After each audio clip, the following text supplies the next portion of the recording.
ক্ষমতায় বেশি দিন টিকতে পারবে না। এই জন্য মুয়াবিয়া তাকে আদা পরা দিয়ে গেছে, কানের মধ্যে কি পরা?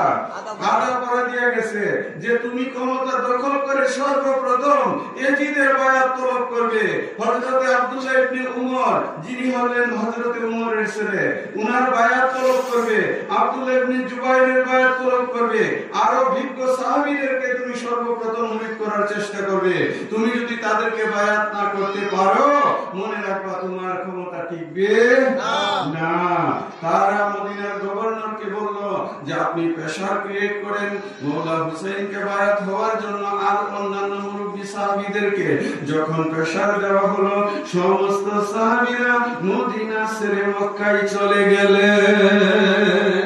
কোথায় গেলেন? মক্কায় চলে গেলেন। এ আশিকে রাসূল ভাইরা গভীর মনোযোগ। মদিনার গভর্নর মওলা হুসাইনের প্রতি প্রথমে কিছুটা ভালোবাসা প্রদর্শন করলো। বলল, হুসাইন, আপনি যদি ইজিদের বায়াত তলব না করেন, আপনি যদি ইজিদের কাছে বায়াত গ্রহণ না করেন, তাহলে ইজিদ আপনাকে শহীদ করে দিবে।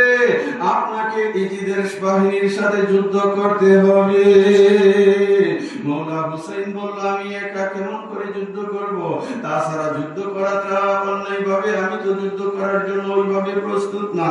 তখন তিনি বললেন, ঠিক আছে, আমাদের সাথে আপনি বসেন। মদিনার গভর্নর হাউজের মধ্যে বিশাল বড় একটা সমাবেশের ব্যবস্থা করা হলো।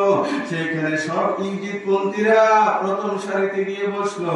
মদিনার গভর্নর বসলো, তারপরে মারওয়ান বসলো, তাদের চেলা চামড়া যারা ছিল সবাই আসন দখল করে বসেছিল। মওলা হুসাইন উনার সঙ্গী সাথীদেরকে নিয়ে সেখানে গেলেন।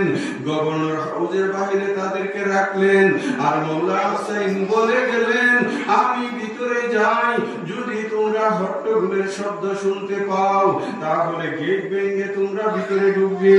আর যদি স্বাভাবিক অবস্থায় থাকে তোমরা এখানেই বসে অপেক্ষা করবে। আমি একাই যাচ্ছি তাদের সাথে আলোচনা করার জন্য। কার সাথে? এজিদ বাহিনীর সাথে। মওলা হুসাইন একাই গেলেন সেখানে।